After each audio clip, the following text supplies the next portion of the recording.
दुनिया भर में देखें तो अलग-अलग संस्कृतियों में मरने के बाद आत्माओं या भूतों के होने का विश्वास ये बहुत आम है ना? हाँ, बिल्कुल। ये कहानियां हमें डराती भी हैं और इनमें एक तरह का खिंचाव भी महसूस होता है। बिल्कुल। कुछ सर्वे भी हुए हैं, जैसे अमेरिका में प्यू रिसर्च सेंटर का एक अध्ययन था 2009 का। वो बताता है कि वहां भी करीब 18% लोग मानते हैं कि उन्होंने भूत देखा है या महसूस किया है। 18%, ये काफी बड़ा नंबर है। हाँ, तो आज हम इसी रहस्यमयी विषय पर थोड़ी गहराई से बात करेंगे और हमारे पास जो जानकारी है उसका मुख्य स्रोत विकिपीडिया का एक काफी विस्तृत लेख है जो इन मान्यताओं, इतिहास और विज्ञान पर अच्छी रोशनी डालता है। बहुत अच्छा। और भूत मतलब किसी मरे हुए इंसान या शायद जानवर की आत्मा का जीवित लोगों को दिखना या महसूस होना, ये विचार तो सदियों से है। सदियों से। हाँ, तो आज की चर्चा में हम इसी स्रोत के आधार पर देखेंगे कि भूत शब्द आया कहाँ से, अलग अलग समय में, अलग अलग संस्कृतियों में भूतों को कैसे देखा गया है, और हाँ, विज्ञान क्या कहता है इस बारे में। और कला और साहित्य में इन्हें कैसे दिखाया गया है, ये भी देखेंगे। बिल्कुल, चलिए शुरू करते हैं फिर। हाँ, तो सबसे पहले ये साफ कर लेते हैं, भूत आखिर है क्या? मतलब आम परिभाषा क्या है इसकी? देखिए, सरल शब्दों में कहें तो स्रोत के अनुसार ये किसी मृत व्यक्ति या जानवर की आत्मा या रूह है, और माना यह जाता है कि वो जिंदा लोगों के सामने प्रकट हो सकती है या उन्हें महसूस हो सकती है। इसके कई नाम भी हैं, है ना? जैसे प्रेत, छाया। हाँ, प्रेत, एपरिशन, छाया, शेड, फैंटम, स्पेक्टर, और एक वो भी होता है पोल्टरगाइस्ट। हाँ, पोल्टरगाइस्ट, जो चीजें हिलाते हैं या आवाजें करते हैं। बिल्कुल, चीजें फेंकना, शोर मचाना, ये उनकी खासियत मानी जाती है। अच्छा, और ये जो अंग्रेजी शब्द है घोस्ट, इसके बारे में कुछ दिलचस्प बात पता चली? हाँ, ये काफी दिलचस्प है। अंग्रेजी का ये शब्द घोस्ट पुरानी अंग्रेजी के गास्ट से निकला है। गास्ट? हाँ, गास्ट, और उसका मतलब था सांस या आत्मा। अरे वाह, सांस? हाँ, सांस। और इसकी जड़ें और भी पीछे जाती हैं, प्रोटो जर्मैनिक और प्रोटो इंडो यूरोपियन भाषाओं तक, जहां इसका संबंध क्रोध या डर से भी जोड़ा गया है। कमाल है। मतलब सांस, आत्मा, डर, क्रोध सब जुड़े हुए थे। हाँ, और मध्ययुगीन अंग्रेजी में करीब 14वीं सदी में जाकर इसका मतलब मुख्य रूप से मृत व्यक्ति की आत्मा के तौर पर पक्का हुआ। और ये सांस वाली बात, इसका क्या महत्व है? ये महत्वपूर्ण है क्योंकि कई संस्कृतियों में भूतों को कैसा माना गया है, धुंधला, हवा जैसा, है ना? हाँ बिल्कुल, हवादार या बहुत सूक्ष्म। तो मानव विज्ञानी इसे पुरानी मान्यताओं से जोड़ते हैं, जहां आत्मा को व्यक्ति के अंदर का एक और रूप माना जाता था जो सांस के रूप में दिखता था। सोचिए, जैसे ठंडी हवा में जब हम सांस छोड़ते हैं तो वो सफेद धुंध दिखती है ना? हाँ हाँ बिल्कुल। शायद उसी तरह की किसी चीज से इसे जोड़ा गया होगा। इसी से लैटिन में स्पिरिटस या ग्रीक में प्नूमा जैसे शब्दों का मतलब भी आत्मा या सांस दोनों होता था। ये तो बहुत ही गहरा कनेक्शन है। जैसे हम हिंदी में भी कहते हैं प्राण वायु या दम निकल गया। बिल्कुल वही बात। अब अगर इतिहास की तरफ देखें तो ये मान्यताएं कितनी पुरानी हैं? हाँ, कहाँ से शुरू हुई ये सब बातें? बहुत पुरानी। मेसोपोटामिया की सभ्यताओं को देखिए, सुमेर, बेबीलोन।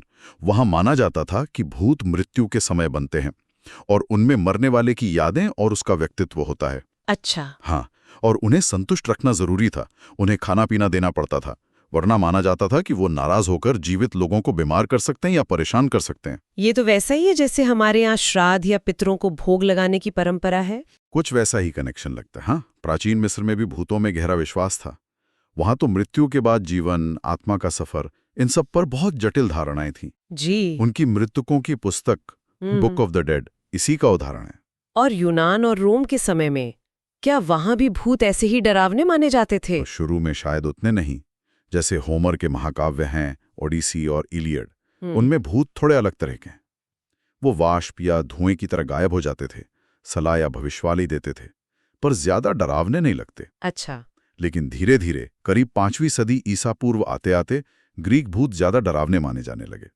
उन्हें शांत करने के लिए फिर अनुष्ठान होने लगे। और रोमन? रोमन लोग तो ये भी मानते थे कि भूत का इस्तेमाल बदला लेने के लिए किया जा सकता है। वो कब्र में रखे शीशे या मिट्टी के टुकड़े पर शाप लिखकर डाल देते थे ताकि भूत उनके दुश्मन को सताए। अरे बाप रे, ये तो अलग ही लेवल है। हाँ, और एक बहुत मशहूर कहानी है प्लिनी द यंगर की, लगभग 1ली सदी ईस्वी की। उन्होंने एथेंस के एक प्रेतवादित घर के बारे में लिखा था जिसे एक स्टोइक दार्शनिक थे एथेनोडोरस, उन्होंने खरीदा था। जानबूझकर खरीदा प्रेतवादित घर। हाँ, जानबूझकर। वहां उन्हें रात में जंजीरों में बंधा एक बूढ़ा भूत दिखा। एथेनोडोरस डरे नहीं, उन्होंने भूत का पीछा किया। भूत ने एक जगह इशारा किया और गायब हो गया। फिर अगले दिन वहां खुदाई की गई तो जंजीरों में बंधा एक कंकाल मिला। उसे जब ठीक से दफनाया गया तो घर में भूत दिखना बंद हो गया। वाओ! ये कहानी तो जैसे दिखाती है कि अगर अंतिम संस्कार ठीक से न हो तो आत्मा भटकती है। ये थीम तो आज भी चलता है। बिल्कुल, ये एक बहुत कॉमन थीम है। अब आते हैं मध्य युग यानी मिडिल एजेस पर। यूरोप में इस दौरान भूतों को कैसे देखा जाता था? हाँ, उस समय क्या मान्यताएं थी? उस समय यूरोप में मुख्य रूप से 2 तरह के भूत माने जाते थे। एक तो मृतकों की आत्माएं, जो किसी खास मकसद से लौटती थीं। मकसद? जैसे अक्सर माना जाता था कि वो पर्गेटरी से आती थीं।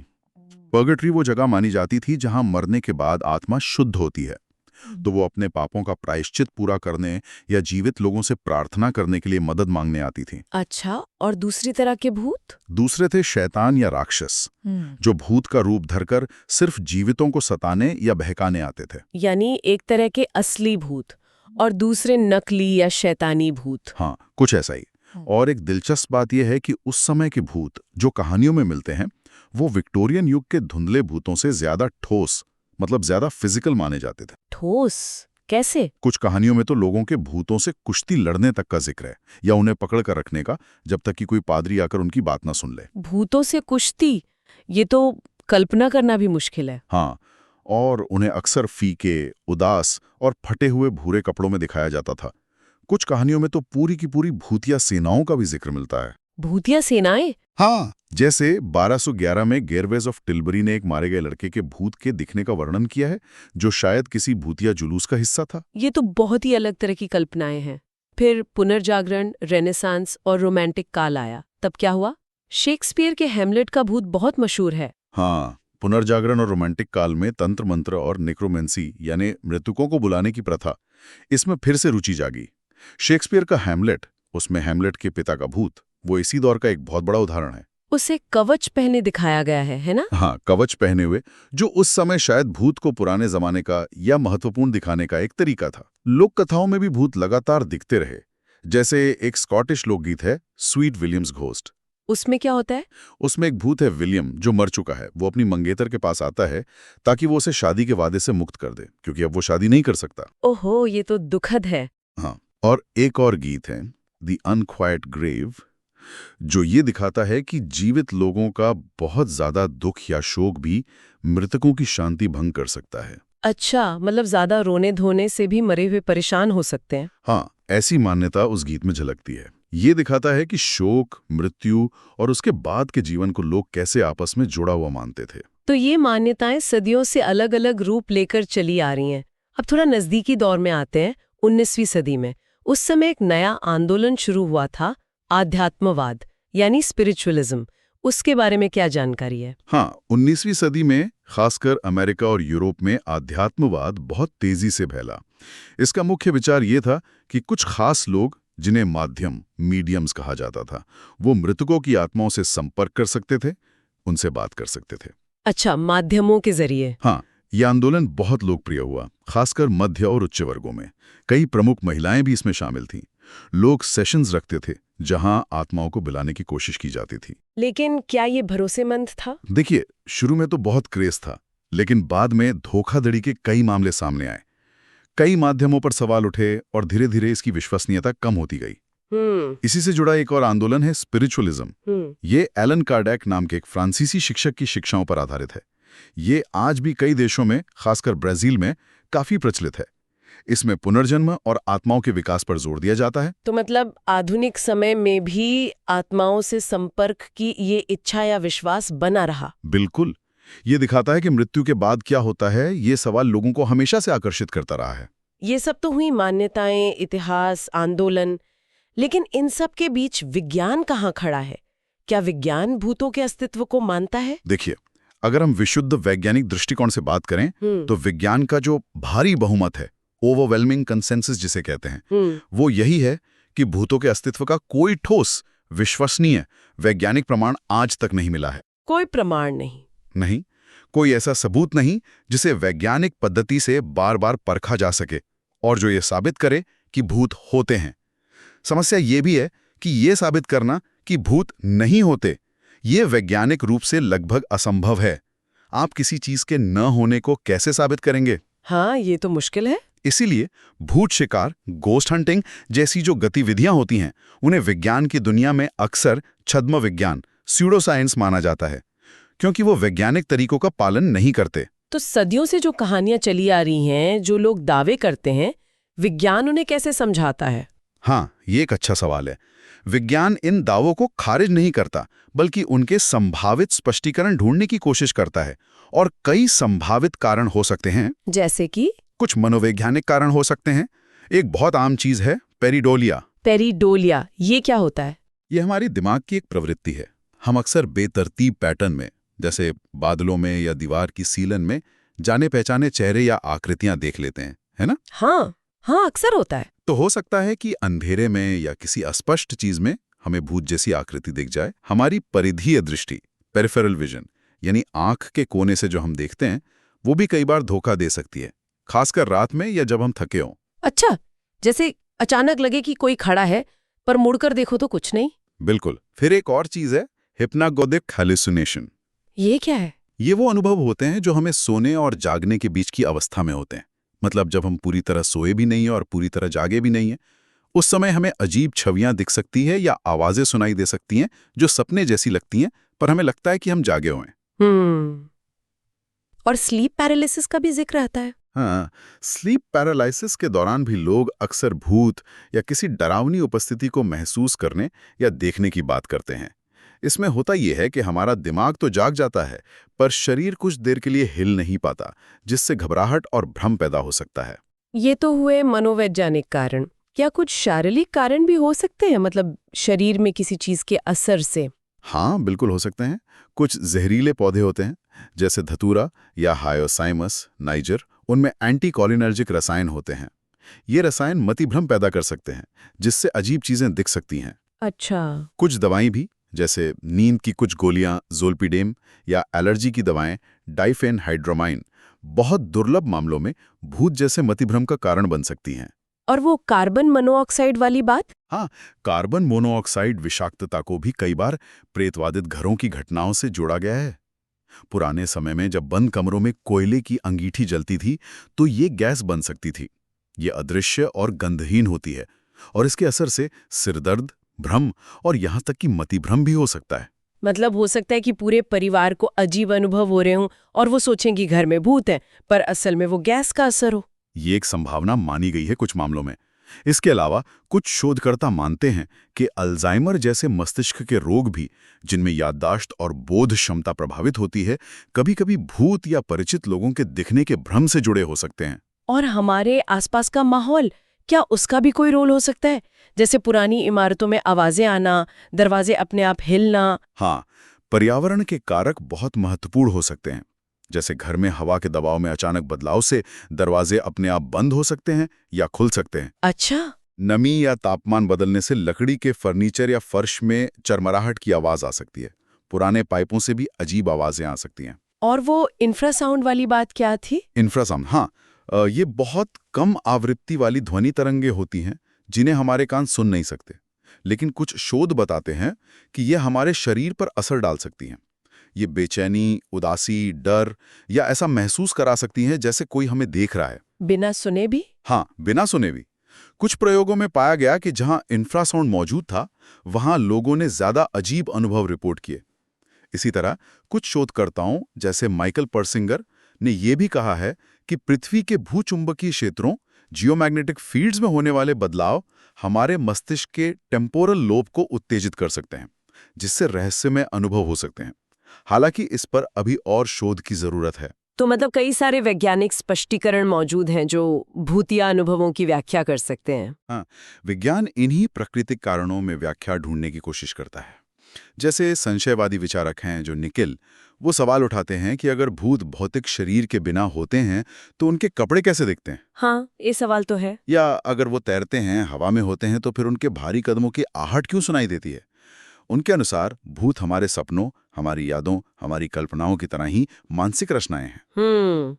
तो विज्ञान का पक्ष तो ये है, लेकिन इन वैज्ञानिक व्याख्याओं के बावजूद भूतों में विश्वास तो दुनिया भर में फैला हुआ है ना? और हर संस्कृति में थोड़ा अलग भी है। बिल्कुल, और ये सांस्कृतिक विविधता भी बहुत कुछ बताती है। जैसे भारत में ही देख लें, हाँ, भूत या प्रेत की अवधारणा बहुत आम है। हाँ, और अक्सर माना जाता है कि जिनकी मौत हिंसक हुई हो या कोई इच्छा अधूरी रह गई हो, वो भटकते हैं। सही। उत्तर भारत में ओझाओं की भूमिका होती है जो इन आत्माओं से निपटते हैं। बंगाल में तो भूतों की कई किस्में मानी जाती हैं। हाँ, मैंने सुना है, और चुड़ैल का जिक्र भी आता है। हाँ, चुड़ैल। माना जाता है कि ये उस महिला की आत्मा होती है जो गर्भावस्था या प्रसव के दौरान मर गई हो। उसके पैर उल्टे होते हैं और वो पुरुषों से बदला लेती है। ऐसी कहानियां। ये कहानियां अक्सर समाज के डरों को भी दिखाती हैं, है ना? जैसे प्रसव के दौरान मृत्यु का डर। बिल्कुल। अब थाईलैंड को देखिए, वहां क्रासू नाम का भूत प्रसिद्ध है। एक उड़ने वाला सिर जिसके अंदरूनी अंग नीचे लटकते रहते हैं। या क्रहांग। बाप रे। चीन में पूर्वज पूजा की परंपरा बहुत मजबूत है और भूतों से जुड़ी मान्यताएं भी उसी से जुड़ी हैं। वहां बाकायदा घोस्ट फेस्टिवल मनाया जाता है। जापान में यूरेई होते हैं। यूरेई। हाँ, ये वो आत्माएं हैं जिनकी मृत्यु शांतिपूर्ण नहीं हुई या जिनका अंतिम संस्कार ठीक से नहीं हुआ। वो अक्सर सफेद किमोनो पहने, लंबे काले बालों वाली दिखाई जाती हैं। जैसे फिल्मों में दिखाते हैं। हाँ, जापानी हॉरर फिल्मों ने यूरेई को काफी मशहूर किया है। मेक्सिको में देखें तो वहां की प्राचीन माया और एज़टेक मान्यताओं का स्पेनिश कैथोलिक संस्कृति से एक अनोखा मिश्रण दिखता है, खासकर उनके डे ऑफ द डेड, दिया दे मुएर्तोस त्योहार में। हाँ, वो त्योहार तो बहुत रंगीन होता है। वो मृत्यु का उत्सव मनाते हैं, शोक नहीं। सही कहा। अफ्रीका में भी अलग अलग जनजातियों की अपनी मान्यताएं हैं। जैसे नाइजीरिया के इग्बो लोगों की आत्माओं की दुनिया की धारणाएं हैं, या इथियोपिया की हमर जनजाति का मानना है कि जिराफ के भी भूत होते हैं। जिराफ के भूत, ये तो बहुत ही अनोखा है। हाँ, है ना। यूरोप में रेवेनेंट्स का कॉन्सेप्ट आम है, यानी वो मृतक जो कब्र से लौट कर आते हैं। जैसे स्कैंडिनेविया के गिंगेनाजर या रोमानिया के स्ट्रिगोई, जो कुछ कुछ वैम्पायर जैसे माने जाते हैं। और वो सफेद महिला का भूत, वो तो कई देशों की कहानियों में है। हाँ, सफेद महिला का भूत एक बहुत ही कॉमन आर्केटाइप है। वो अक्सर किसी दुखद मौत जैसे प्यार में धोखा या बच्चे को खोने से जुड़ी होती है और किसी खास जगह पर भटकती हुई दिखती है। और भूतिया जहाज़ों की कहानियां भी हैं, जैसे फ्लाइंग डचमैन। हाँ, वो कभी बंदरगाह नहीं पहुंच पाता। बिल्कुल। तो इन सभी अलग अलग कहानियों में, चाहे वो भारत की हों, जापान की या यूरोप की, कुछ बातें बार बार सामने आती हैं ना। हाँ, जैसे अप्राकृतिक मौत या कोई अधूरा काम रह जाना या अंतिम संस्कार ठीक से न होना। सही। ये कहानियां अक्सर उस संस्कृति के खास डर, उनकी मान्यताओं, उनकी नैतिकता को दर्शाती हैं। ये सिर्फ मनोरंजन नहीं है, ये मृत्यु और उसके बाद के जीवन के बारे में सोचने का, उससे जूझने का एक तरीका है। और कला और साहित्य ने तो इन भूतों को अमर बना दिया है। बिल्कुल। साहित्य में तो बहुत पहले से जिक्र है। होमर की ओडिसी से लेकर बाइबल में भी सॉल और एंडोर की डायन की कहानी है, जहां वो सैमुअल की आत्मा को बुलाती है। हाँ, और शेक्सपियर का हैमलेट तो है ही। विक्टोरियन युग तो जैसे भूत कहानियों का स्वर्ण काल था। M.R. जेम्स, शेरिडन लफानो। हाँ, उन्होंने जो माहौल बनाया, जो डर पैदा किया, वो आज भी महसूस होता है। और चार्ल्स डिकेंस की अ क्रिसमस कैरल के भूत, स्क्रूज को बदलने वाले भूत, वो कौन भूल सकता है? वो तो क्लासिक हैं। और फिर आया सिनेमा। फिल्मों और टीवी ने तो भूतों को हमारे और करीब ला दिया। हाँ, शुरुआत में कुछ भावनात्मक फिल्में भी थी, जैसे the Ghost and Mrs Muir. हाँ, जहां भूत डरावना नहीं बल्कि रोमांटिक या मददगार होता है। लेकिन फिर हॉरर फिल्मों का दौर आया, जहां भूतों का डरावना रूप उभरा, जैसे द फॉग या ए नाइटमेयर ऑन एम स्ट्रीट। हालांकि उसमें फ्रेडी क्रूगर भूत नहीं है, पर वो सपनों में आकर मारता है, एक तरह से अलौकिक है। और 1984 की घोस्टबस्टर्स। हाँ, उसने तो भूत पकड़ने को मजेदार बना दिया। हाँ, उसने एक पूरा कल्चर शुरू किया। रियलिटी टीवी शो भी बनने लगे घोस्ट हंटिंग पर। फिर 1990s के दशक में द सिक्स्थ सेंस जैसी फिल्में आईं, जिन्होंने मनोवैज्ञानिक हॉरर पर जोर दिया। बिल्कुल। और एशियाई सिनेमा, खासकर जापानीज हॉरर जैसे रिंगू द रिंग या थाई शटर या हांगकांग की द आई, इन्होंने हॉरर को एक नया अंदाज दिया। और भारतीय सिनेमा में भी तो महल से लेकर 20 साल बाद और फिर राज या स्त्री या चंद्रमुखी जैसी कई सफल भूतिया फिल्में बनी हैं। हाँ, भारत में भी इस जॉनर की अपनी एक लंबी और सफल परंपरा रही है। तो कला और साहित्य में भूत हमेशा से मौजूद रहे हैं, हर रूप में, हर रंग में। तो आज हमने भूतों की इस रहस्यमयी और काफी फैली हुई दुनिया की गहराई में झांकने की कोशिश की। हमने देखा कि ये अवधारणा कितनी पुरानी है, कितनी विविध है। हाँ, शब्द की उत्पत्ति से लेकर इतिहास में इसके बदलते मतलब, अलग-अलग संस्कृतियों की अनोखी कहानियां, विज्ञान के तर्क और फिर कला और साहित्य में इसके अनगिनत रूप, ये सब कहीं ना कहीं ये दिखाता है कि भूत सिर्फ एक कहानी या डर की बात नहीं है। ये मृत्यु, स्मृति, शायद हमारे अनकहे दुख और उस अज्ञात से जुड़े हमारे गहरे मानवीय सवालों और अनुभवों का एक तरह का प्रतिबिंब है। बिल्कुल सही कहा। और अंत में श्रोताओं के लिए एक विचार छोड़ जाते हैं। भले ही विज्ञान आज भूतों के भौतिक अस्तित्व का कोई सबूत नहीं दे पाया हो, लेकिन ये कहानियां, ये विश्वास जो पीढ़ी दर पीढ़ी चलते आ रहे हैं, ये खुद हमारे बारे में क्या कहते हैं? सोचने वाली बात है। क्या ये सिर्फ अंधविश्वास है, या ये हमारे अपने डर, हमारी अधूरी इच्छाएं, हमारे शोक से निपटने के तरीके और उस बड़े अज्ञात को समझने की हमारी कभी न खत्म होने वाली कोशिश का हिस्सा है? शायद असली रहस्य या असली खोज भूतों की नहीं, बल्कि खुद इंसान के मन की है, जो ऐसी कहानियां बनाता भी है और उनमें जीता भी है।